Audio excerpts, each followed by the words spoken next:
Helo, diolch i chi am roi o'ch amser i gychwyn ar y daith hon. Dyma rhan gyntaf o gyfres o ddwy o'r enw Cymorth i Arweinwyr Gwaith Ieuenctid, sy'n gweithio i gyflawni Cynllun Gweithredu Cymru Wrth-hiliol. Os cliciwch ar yr eicon sain sydd yng nghornel gwaelod chwith pob sleid, byddwch yn gallu clywed y traethydd. Cyn i mi ddechrau, rydw i am ddweud ychydig wrthych chi am bwy ydw i. Fy enw i yw Karen Brooke, ac rydw i'n gweithio gyda DARPL i ludio, darparu a chyd-gyflwyno'r rhaglenni datblygiad proffesiynol gwrth-hiliol. Y meysydd wy'n arbenigo yn nhw yw tad drefedigaethu mewn perthynas â'r cwricwlwm a hanes pobl ddion Prydain, y byddaf fi'n ei alw'n hanes Prydain. Rydw i wedi gweithio yn y maes hwn am 8 mlynedd.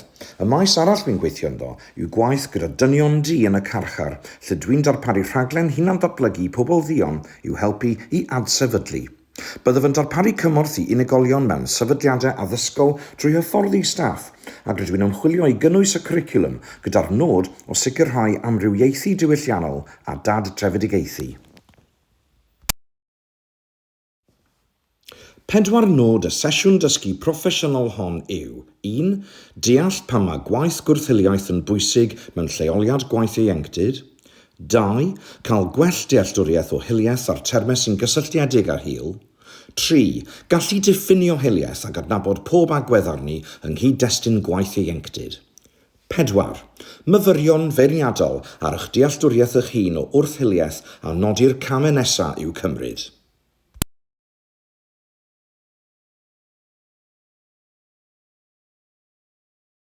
The report tells us that very sadly, too many children and young people are still experiencing racism and racist incidents in school on a very regular and almost normal basis. It also tells us, very sadly, that most children and young people don't feel that it's worth reporting these incidents because they don't think that anything will happen or that the school will take it seriously. We also heard from teachers and many other stakeholders who also said that teachers too would welcome and would value more support and more guidance to enable them to respond to racist incidents more effectively. So the report has some really key recommendations for different stakeholders, including for Welsh Government, for local authorities, for schools, but also for bodies such as SDIN and WJC, for example. And we really hope that those different bodies will read and take seriously the recommendations made in the report. This change is well overdue. We have had many different reports and research put together over the years, which says very much the same thing. Racism is happening in schools and it's not being dealt with effectively. So, as part of Welsh Government's drive to create an anti-racist Wales, we really hope that this report contributes to making schools a safer place where children and young people can feel confident that their experiences will be taken seriously and will be acted upon. So thank you once again for taking part and for your contributions, and I sincerely hope that this will bring about the change that we all want to see. So diolch yn fawr.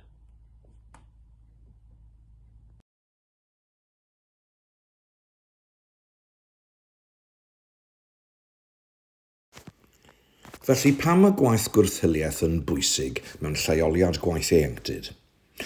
Yn y ddogfen gwaith ieuenctid yng Nghymru, egwyddorion a dibenion, mae'n dweud mai hanfodion gwaith ieuenctid yw egwyddorion cydraddoldeb a chynhwysiant a helpu pobl ifanc i ddeall ag arfer eu hawliau. Herio gormes ac anghydraddoldeb yw rhai o ddibenion gwaith ieuenctid yng Nghymru. Mae'n cydnabod bod Cymru'n wlad lle mae amrywiaeth o ieithoedd a diwylliannau, ac mae o blaid annog pobl ifanc i ddiogelu eu hawliau hunain a hawliau pobl eraill. Yn ogystal â hyn, mae un o'r 5 piler yn ymwneud yn llwyr â chynhwysiant, galluogi pobl ifanc i ddatblygu gwybodaeth, dealltwriaeth ac agweddau ag ymddygiad cadarnhaol mewn perthynas â hunaniaeth hiliol, cymdeithasol a diwylliannol, anabledd ac amrywiaeth o ran treftadaeth, gan drysori ei iaith ei hunain a ieithoedd pobl eraill, dinasyddiaeth a pharch at y dewisiadau awneir gan bobl eraill.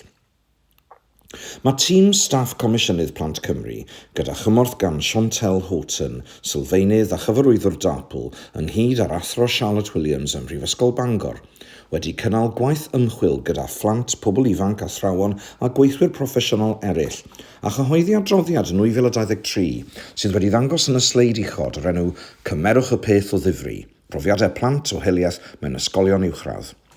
Fel y gwyddoch, mae'r garfan hon o bobl ifanc yn dod i gysylltiad â gwasanaethau ieuenctid ym mhob rhan o'r wlad. Yn yr un cyfnod, 2023, roedd Bwrdd Diogelu Gwent wedi comisiynu DARPL i gynnal prosiect ymchwil oedd yn cynnwys dysgwyr o oedran cynradd ac uwchradd, staff a theuluoedd i ymchwilio i brofiadau o hiliaeth y mywyd yr ysgol a'r gymuned, ac i weld pa mor aml roedd achosion yn cael eu cofnodi neu'n peidio â chael eu cofnodi. Mae Cynllun Gweithredu rhanbarthol wedi cael ei roi ar waith sy'n seiliedig ar yr argymhellion yn yr adroddiad hwn sy'n deillio o brofiadau'r dysgwyr. Nawr, dwi am i chi wylio'r fideo sydd wedi gynnwys yn y sleid hon mwyn clywed Rocio Cifuentes, rwy'n ymddiheuro sydd wedi cael cam ynganu'r enw, yn sôn am rai o ganfyddiadau'r adroddiad. Wrth i chi wrando ar y fideo, nodwch unrhyw gamau gweithredu a syniadau sy'n dod i'ch meddwl ar y pryd y bydd angen i'ch darpariaeth ei datblygu a'i hyrwyddo.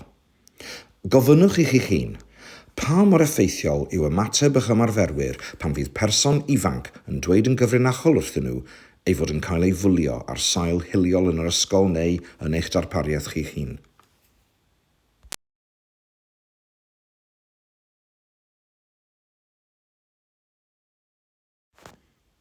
Ydych chi'n gyfarwydd â chynnwys Cynllun Gweithredu Cymru Wrth-hiliol? Mae yna 14 o argymhellion yn yr adroddiad sy'n cynnwys newidiadau mawr yn y ffordd y dylai Llywodraeth Cymru ac eraill fynd ati i ddatblygu gwasanaeth, gwaith ieuenctid mwyn sicrhau bod y sector yn gryf a chydnerth ac yn hygyrch neu ar gael i'r holl bobl ifanc yng Nghymru. Mae gwaith wedi dechrau gan ddilyn cyngor Bwrdd Cyflawni'r Strategaeth Gwaith Ieuenctid ar ddatblygu a bwrw ymlaen ar argymhellion hyn.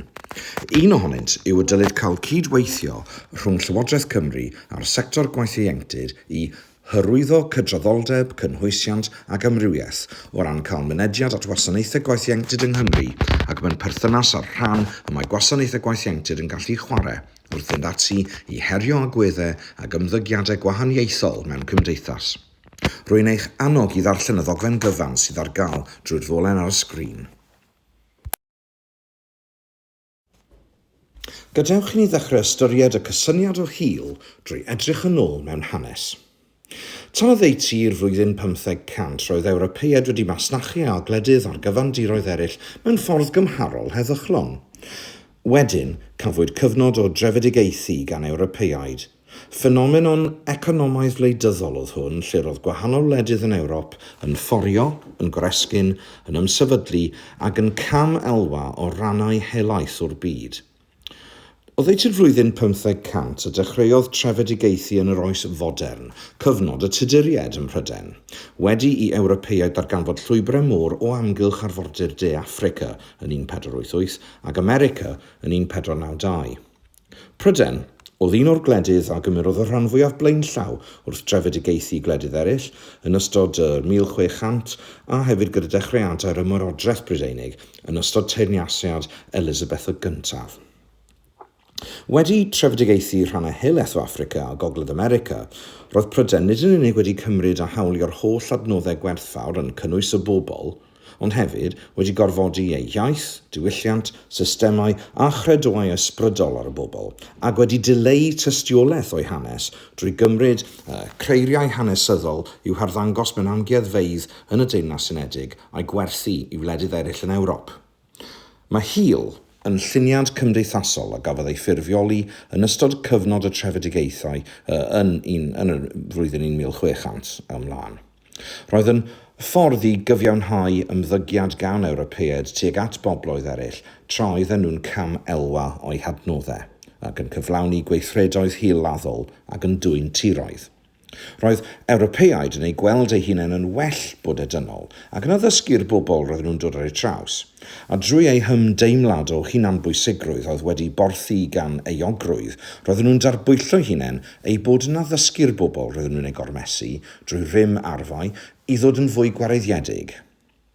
Cafwyd cefnogaeth i'w credoau a gweddau ac ymddygiadau hiliol yn 1833 pan gyflwynwyd ffug wyddor Ewgeneg gan Francis Galton, a roedd Galton yn ystadegydd, demograffig ac ethnolegydd o Sais ac yn gefnder i Charles Darwin. Ac yn ôl y diffiniad gan Galton, Ewgeneg oedd yr astudiaeth o rymoedd sydd o dan reolaeth cymdeithasol a allwella neu amharu ar briodoleddau hiliol cenedlaethau'r dyfodol, unau'n gorfforol neu'n feddyliol. Honodd Galton fod iechyd ac afiechyd yn ogystal â nodweddion cymdeithasol a deallusol yn seiliedig ar etifeddeg a'r cysyniad o hil. Yn ystod yr 1870au a'r 1880au, roedd trafodaethau am welliannau dynol ac eideoleg hiliaeth wyddonol yn dod yn fwy cyffredin, a byddai arbenigwyr honedig yn pennu bod unigolion a grwpiau o bobl, unau'n uwchraddol neu'n israddol. Roedden nhw'n credu bod nodweddion biolegol ac ymddygiadol yn rhoi sefydlog a digyfnewid ac yn gosod unigolion, poblogaethau a chenhedloedd o fewn yr hierarchaeth honno. Mae Ewgeneg yn gysylltiedig â mathau cyfoes o wahaniaethu, hiliaeth, ableddiaeth a neodrefedigaethedd, ac mae'n cael ei harfer mewn gwleidyddiaeth, polisïau a chredoau o gwmpas y byd, yn enwedig mewn cyfreithiau ac arferion gwasanaethau cyhoeddus. Racism. Race is a powerful idea. Race is based on how a person looks and their culture. Race is a way to feel a sense of belonging with family and friends. Racism is the made-up belief that some groups of people are superior and some are inferior because of their race. Racism is everywhere in our past, our present, and routinely favors whites. Racism is the reason that some groups get better health care, jobs, and education. Racism is a real and damaging force in the world, especially for Black people, Indigenous people, and people of color. Race is a part of our identity, but not the sum total of who we are. Our shared humanity depends on justice and understanding. Yn aml bydd y diffiniad o hiliaeth yn cael ei gymysgu'n anghywir gyda'r diffiniadau o wahaniaethu a rhagfarn. Rhaid i chi wylio'r ffilm fer hon sy'n rhoi diffiniad clir o hil ac yn egluro sut mae hiliaeth yn effeithio ar bawb.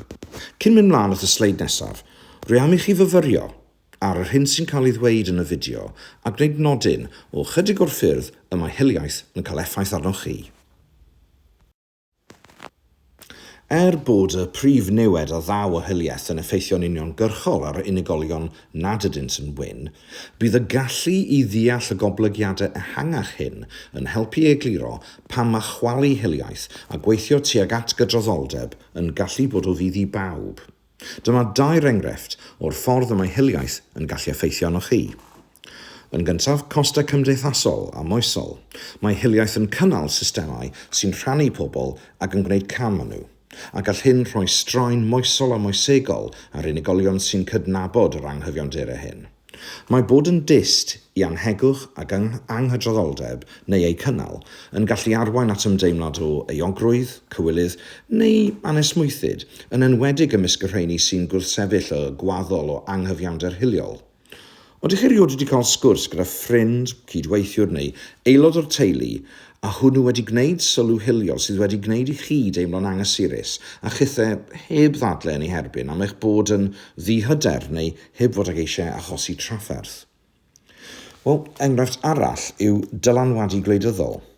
Mae hiliaeth yn cael ei ddefnyddio'n aml fel modd i gadw grym gwleidyddol a chymdeithasol. Drwy rannu grwpiau ar sail hiliol, gellir cael cefnogaeth i rai mathau o strwythur grym wrth anwybyddu materion systemig sy'n effeithio ar bawb, fel gofal iechyd neu gyflogau teg. A gall hyn beri i unigolion gwyn bleidleisio neu weithredu'n groes i'w buddiannau economaidd neu gymdeithasol cyffredinol. Gwelwyd enghraifft o hyn yn haf 2024, pan gafwyd protestiadau yn erbyn mewn fido gan yr asgell dde bell a therfysgoedd treisgar ledled y Dinas Unedig am 6 diwrnod. Cafodd y terfysgoedd ei hybu gan honiadau anghywir oedd wedi cael eu cylchredeg gan grwpiau asgell dde bell ar gyfryngau cymdeithasol, a hefyd yn gynharach yn y flwyddyn, roedd nifer bach o wleidyddion wedi mynegu teimladau a oedd yn eitha Islamophobig, hiliol ac yn erbyn mewn fido. Ac yn ola, effaith seicolegol. Gall hiliaeth ddylanwadu ar hunaniaethau pobl wyn mewn ffyrdd sy'n cadarnhau byd olygon cul ac yn meithrin rhagfarnau sy'n codi o ganlyniad iddyn nhw. Mae ymchwil wedi dangos bod dal rhagfarnau yn gallu creu straen, cyfyngu ar empathi a hyd yn oed magu ofn o grwpiau eraill. Gwelwyd enghreifftiau o hyn hefyd yn ystod y terfysgoedd yn haf 2024. Rydw i am i chi dreulio chydig o amser yn meddwl am y 2 gwestiwn uchod heb droi at Google. Mae yna awgrym yn y sleid am rateb i gwestiwn 2. Wy'n gofyn i chi i aros a meddwl am y termau hyn am ei bod yn cael eu camddeall yn aml neu am fod y diffiniadau ohonynt yn cael eu cymysgu a'i gilydd. Meddyliwch am funud a gwnewch ychydig o nodiadau. Byddwn yn ei hystyried ymhellach yn y 2 sleid nesaf.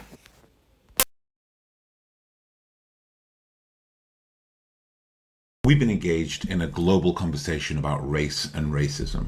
You've probably had discussions at home, at school, or at work, and in those conversations you've probably heard the term white privilege. You may have even had this term used in a way that felt like an insult or an accusation. Others will have told you that it's all just made up to make white people feel bad, and none of this is right. Privilege is a hard concept for people to understand because normally when we talk of privilege, we imagine immediate unearned riches and tangible benefits for anyone who has it.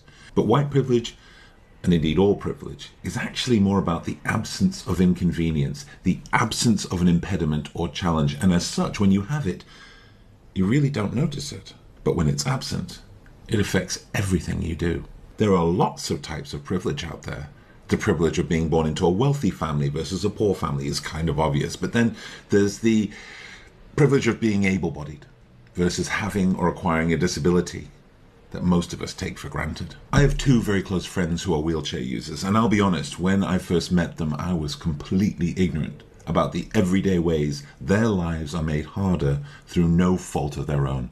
Some of these ways are simply thoughtless, but some of them are just the way we live, just the way we build infrastructure, just the way everything works. That just makes their life harder than mine. That's just one of the ways that I'm privileged. And understanding that, embracing that, doesn't make me a bad person. But ignoring it raises the chance that my friends will be excluded in ways that are not obvious to me. And as their friend, I can't allow that. There's a good chance, as a white person watching this, your life is already hard. Every day you have to overcome some difficulty or challenge just to get by, but you can still have white privilege. White privilege doesn't mean you haven't worked hard or you don't deserve the success you've had. It doesn't mean that your life isn't hard or that you've never suffered. It simply means that your skin color has not been the cause of your hardship or suffering. There is nothing but a benefit to understanding our own privileges, white and otherwise. It brings us closer to those who are different. It helps us be vigilant about the ways we treat others different than us. It helps us make a society that is fairer and more equal. Having white privilege doesn't make your life easy, but understanding it can help you realize why some people's lives are harder than they should be.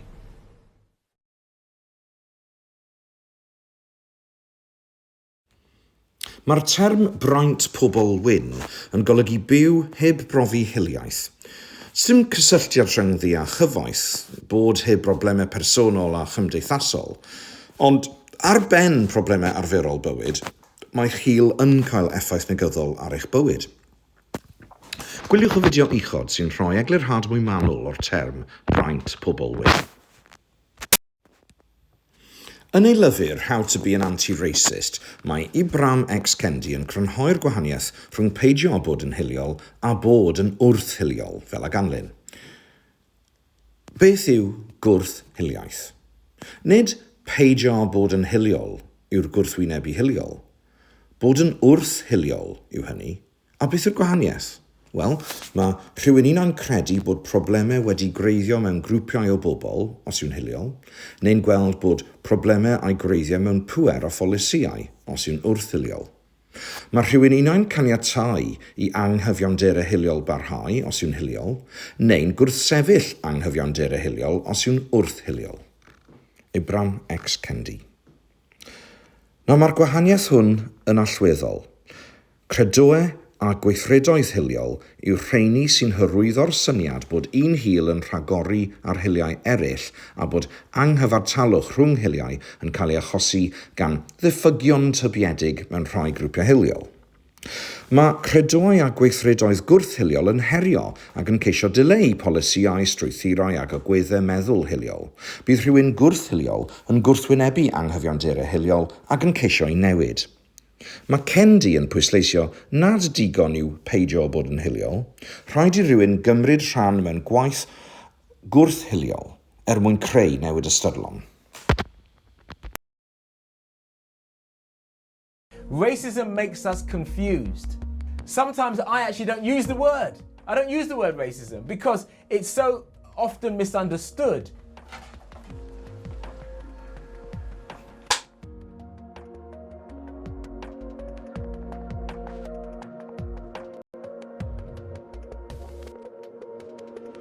Being young and growing up in Britain, overt racism was casual. But you kind of got used to the fact that in any kind of public arena, you could be racially abused. You said he was born in Manchester, so well, he ain't a proper blackie then, is he? I haven't heard that terminology for a long time. Blackie. Yeah, it reminds me of school. I mean, the ones I'm talking about, they're your proper blacks, aren't they? The ones that was born in a jungle, your natives. I mean, don't tell me they're educated, half of them are still eating each other. So sometimes to understand racism, we need personal experiences. About 3 years ago, I was walking through White Hart Lane station. I heard someone shout very loudly, the N-word. It's a word that I don't use. I thought at first it was someone listening to an Eminem song or something, and they were, thinking that they were Jay-Z. So I just kept walking. The word was shouted again, and who do you think you are? Well, I know who I am. But so I looked round to see what was going on in case it wasn't directed towards me. I didn't think instinctively that it was. And it was directed towards me. There was a woman in a flat, looking out of the flat, and she was screaming and yelling at me. I said, why are you shouting at me, and why are you shouting the N-word? Because that's what you people call yourself. I said, you people? This was a woman who doesn't know me and has never seen me before, and yet she felt empowered, not 20 years ago, not 30 years ago, to use such terminology to refer to me. And that's to show you that those overt forms of racism still exist.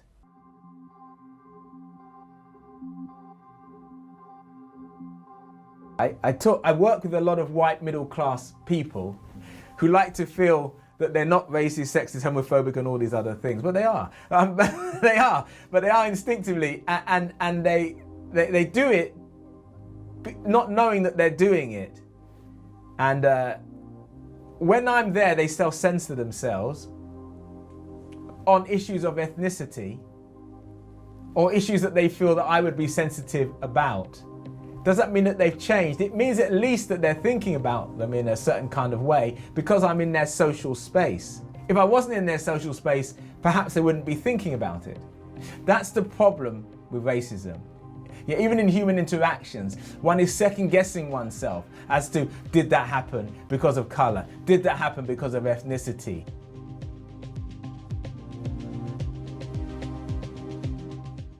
I like to go to the cinema and watch films. I don't think while I'm enjoying that film, all those millions of people throughout the world that can't see. I have privilege. I have the privilege of sight. That privilege of sight means that I don't think about those people that don't have the same privilege. Does that make me prejudiced? I think in a way it does. It makes me prejudiced against those that cannot see. But it's a kind of privilege and prejudice that seems natural to me because the world is effectively made for those that can see. That's the thing about prejudice. It feels normal. I think the only way that you eradicate racism is by changing people's beliefs and ideas. And the only way you get to do that is through education and information. You can punish people for their ideas or their beliefs, but you might not change their views and ideas. I think you need to change people's views and ideas, not punish them. Rydw i am i chi wylio'r fideo byr hwn sy'n dilyn, sydd wedi wneud gan yr hanesydd a'r athro cynorthwyol Onyeka Nubia. Mae Onyeka yn adnabyddus am ei ganfyddiadau treiddgar mewn perthynas â'r hil a hanes. Yn y darn byr hwn, mae'n trafod pam mae pobl yn hiliol a beth sy'n achosi rhagfarn. Wrth wylio'r fideo hwn, meddyliwch am beth mae'n ei ddweud yn Cyd-destun eich cymuned chi, eich ymarfer proffesiynol a'ch bydolwg. Mae myfyrio ar hiliaeth anymwybodol a braint pobl wyn yn broses parhaus ag yn un bersonol iawn. Ond yn hytrach na gwneud i chi deimlo'n eog, pwrpas y dysgu proffesiynol hwn yw hyrwyddo twf, cyfrifoldeb ag empathi. Mae'n bwysig cadw'r sgwrs hon yn fyw yn eich bywyd a'i defnyddio i greu mannau mwy cynhwysol a chyfiawn i'r bobl ifanc sy'n cael mynediad at ddarpariaeth ieuenctid yng Nghymru. Yn y fideo diwethaf, roedd Dr Onyeka Nubia wedi rhoi enghraifft o hiliaeth agored oedd wedi chyfeirio ato ef a sut roedd wedi ymateb. Soniodd wedyn am ragfarn gan roi'r enghraifft o fyw mewn byd sydd wedi greu ar gyfer pobl sy'n gallu gweld heb ystyried yn ymwybodol y miliynau o bobl sydd â chyfyngiad ar ei golwg. Rwy am i chi dreulio chydig o amser yn darllen drwy'r cwestiynau uchod ac ysgrifennu'ch ymatebion gan roi sylw penodol i gwestiwn rhif 4.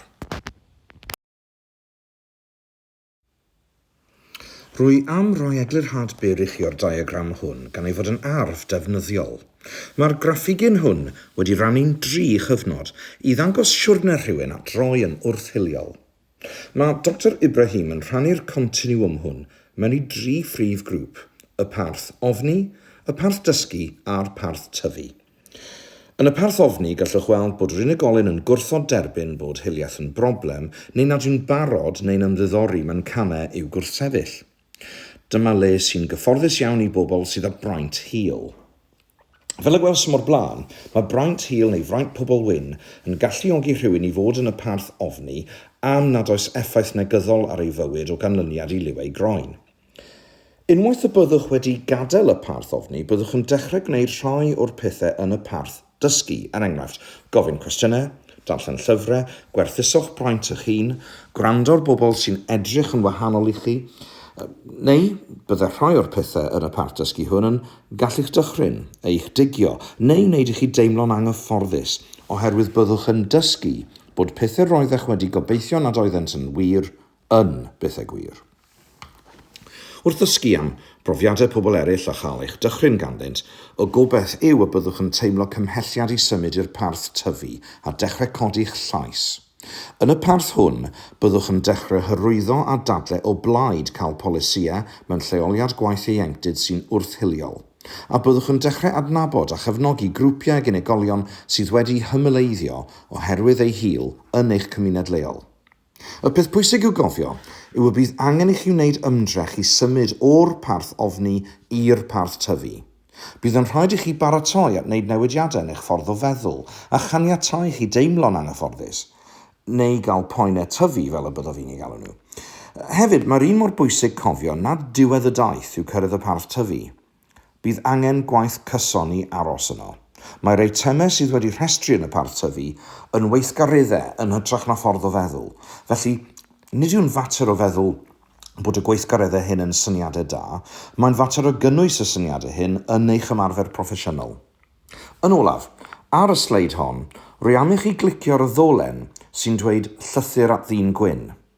Mae'r llythyr hwn wedi cael ei ysgrifennu o safbwynt dyn Americanaidd Ewropeaidd yn olrhain ei siwrne o dwf a myfyrdod ar ei ddealltwriaeth ei hun o hiliaeth yn dilyn llofruddiaeth George Floyd yn 2020. Rwy'n ymwybodol bod cyd-destun y llythyr wedi dyddio braidd gan fod newid wedi dechrau yn yr ymwybyddiaeth sydd gan bobl o fodolaeth hiliaeth a'i heffaith negyddol ar fywydau pawb. Ac nid yw'r llythyr yn cynrychioli safbwynt pob dyn gwyn sengl, ond mae'n arf defnyddiol i'ch helpu i ddeall twf rhywun arall. Dyle'r llythyr fod o gymorth i chi, o ran eich twf a'ch dealltwriaeth eich hun, ac rwy'n sicr y bydd yn ddefnyddiol iawn i chi. Ar ôl darllen y llythyr, edrychwch ar y cwestiynau myfyriol ar ochr dde'r sleid ac ysgrifennwch eich ymatebion. Cadwch rheini mewn lle diogel i fyfyrio arnynt yn ddiweddarach.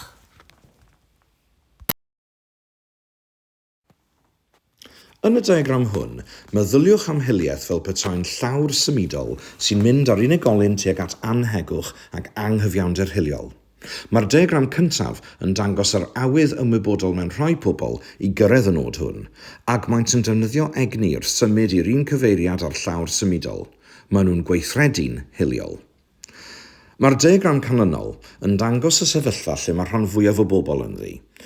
Maent yn peidio bod yn hiliol sy'n golygu nad oes ganddynt awydd ymwybodol i weld anghyfiawnder hiliol ac nad ydynt yn ceisio symud tuag ato.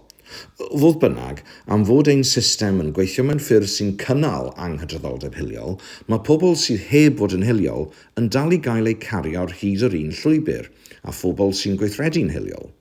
A bydd hyn yn dal i arwain at anhegwch ac anghyfiawnder. Mae pobl wrth-hiliol yn gweld i ba gyfeiriad mae'r llawr symudol yn mynd ac yn gweithredu yn erbyn y system sy'n arwain at anghyfiawnder. Nid rhywbeth goddefol yw bod yn wrth-hiliol, yn hytrach mae'n galw am ymdrechu cyson, a gall y cynnydd ymddangos yn araf neu hyd yn oed yn absennol o'r brydiau. Mae'r siwrne wrth-hiliol hon yn siwrne barhaus, a bydd yn cymryd amser ag egni i'w chyflawni yn y sefydliad mwyn sicrhau ei bod yn dod yn rhan annatod a hir sefydlog o ethos y sefydliad. Mae'n werth ailedrych ar fodel Neil Thompson ar gyfer trafod anfantais gymdeithasol, yn cynnwys gwahaniaethu a thlodi sy'n rhai am ddadansoddiad personol diwylliannol strwythurol, neu PDS. Mae hiliaeth yn llwyth o agweddau sy'n ymwneud â grym ac mae'n gallu apelio at rai pobl sy'n teimlo ysgogiad ymwybodol neu anymwybodol i arfer grym dros bobl eraill. Mae hyn yn rhan o batrwm hiliaeth hefyd. Wrth fod yn wrth-hiliol, bydd hynny'n sicr o olygu herio'r grym hwnnw, ac mewn rhai achosion am ddifadu pobl o'r grym hwnnw. A mae model PDS Thompson yn arf defnyddiol hefyd ar gyfer edrych ar hiliaeth fel math o ormes sy'n bersonol, yn ddiwylliannol ac yn strwythurol, mwyn eich helpu chi i feddwl am y lefelau lle mae hiliaeth yn dod i'r amlwg, ac am y lefelau lle mae angen ei herio hefyd. Wrth gymhwyso ymarfer gwrth-hiliol at waith ieuenctid, mae'n werth edrych ar fodel PDS Thompson mwyn dadansoddi sut mae gormes ac anfantais yn effeithio ar unigolion, grwpiau a chymdeithas. Mae Keith Bishop yn weithiwr ieuenctid ac yn darlithydd prifysgol sydd â chymhwyster JNC a phrofiad hileth o ymarfer, gan ei fod wedi gweithio gyda phlant a teuluoedd ers 1991. Os cliciwch ar y ddolen YouTube ar y sleid, byddwch yn ei glywed yn sôn am y pwysigrwydd o gydnabod bod gwahaniaethu a gormes yn gweithio ar y tair lefel hyn, ac o sicrhau wedyn ein bod yn ymateb mewn ffordd briodol. Cliciwch ar y ddolen, gwylwch y fideo byr i'ch helpu i fyfyrio ar y senario sy'n cael ei cyflwyno ar y sleid sy'n dilyn. Cwblhewch yr ymarfer hwn cyn gwrando ar y naratif. Nawr, gadewch ni edrych ar y cwestiynau gyda'n gilydd yn fwy manwl. Rhif 1. Rydw i wedi diwygio ein holl bolisiau mwyn rhoi canllawiau clir, yn cynnwys y camau i'w cymryd os ceir digwyddiad hiliol. Mae angen cyflwyno'r polisi a'r canllawiau ynghyd â dysgu proffesiynol ar gyfer y tîm staff a'i monitro ddwywaith y mis i ddechrau ac wedyn bob 6 mis, yn ogystal â data yn cyfnodi nifer a natur y digwyddiadau os cafwyd rhai. Ni fydd yn arwydd da bob amser mewn ardal aml ethnig os na chofnodwyd unrhyw ddigwyddiadau, oherwydd gallai hynny gelu'r ffaith nad yw pobl yn rhoi gwybod am ddigwyddiadau hiliol am wahanol resymau. Enghraifft, ofn na fydd pobl yn ei credu neu ofn cael y bai am achosi helynt. Neu fod digwyddiad hiliol wedi codi ac wedi cael ei drafod ar ymarferydd wedi penderfynu wedyn nad oedd yn ddigwyddiad hiliol a heb gymryd camau pellach. Wrth gofnodi digwyddiadau hiliol, dylid dilyn yr un canllawiau a'r rheini yn eich polisïau a gweithdrefnau ar gyfer diogelu, a dylid eu trin yr un mor ddifrifol. Ar wefan DARPL, mae dogfen ganllaw ar enw Ddileu Hiliaeth mewn sefydliadau sy'n dysgu y gellir ei addasu'n rwydd ar gyfer lleoliad Gwaith Ieuenctid. Mewn perthynas â damcaniaeth Thompson, enghraifft o fater strwythurol yw hon, gan ei bod yn ymwneud â pholisïo'r sefydliad. Cwestiwn rhif 2. Rydw i wedi gwneud rhestr o eiriau negyddol yn gysylltiedig â hil na fydd y staff na'r bobl ifanc yn cael ei defnyddio, ac rydw i'n tynnu ei sylw at un aml ar yr hysbysfwrdd. Mae hyn yn codi problemau mawr. Mae llunio rhestr o eiriau tramgwyddus a'i dangos mewn lle amlwg yn gallu achosi trawma hiliol a chyflwyno iaith negyddol a tramgwyddus. Mae'n well delio ag unrhyw iaith tramgwyddus yn syth pan fydd yn digwydd, a wyneb yn wyneb ar unigolyn neu bobl sy'n gysylltiedig. Gyda golwg ar ddamcaniaeth Thompson, mae hon yn enghraifft o fater strwythurol oherwydd dylid cael polisïau gweithdrefnau a chanllawiau clir ynghylch sut i ddelio ag achosion lle mae defnyddwyr gwasanaethau yn arfer iaith amrhiodol. Cwestiwn rhif 3. Rwy'n trin pawb yn gyfartal. Dwi ddim yn meddwl am liw. Mae ystadegau'n dangos nad yw pawb yn cael ei drin yn gyfartal mewn perthnasau hil. Gellid gweld y safbwynt hwn fel un sy'n cael ei arddel gan rhywun nad yw am gydnabod neu drafod gwahaniaethau hiliol, neu rhywun sy'n gwrthod derbyn bod hiliaeth yn broblem ac yn dewis anwybyddu hunaniaeth a diwylliant yr unigolyn. Mewn perthynas â damcaniaeth Thompson, byddai hyn yn cael ei gyfri'n fater personol, gan fod unigolyn wedi dweud hyn am y ffordd y mae'n meddwl ac yn teimlo. Ar cwestiwn ola, pe byddwn yn digwydd clywed cydweithiwr yn dweud pethau oedd yn amlwg hiliol mewn sgwrs breifat dros y ffôn yn y gweithle, byddwn yn tynnu ei sylw at hynny ac yn ystyried rhoi gwybod am hynny i'r rheolwr. Ar olwg gyntaf gallai hyn ymddangos braidd yn anodd delio gef am ei bod yn sgwrs breifat dros ffôn. Ond, roedd y sgwrs wedi digwydd yn y gweithle, yn ystod oriau gwaith, ac mae'r sylwadau a wnaed yn gyson ar diffiniad o hiliaeth agored.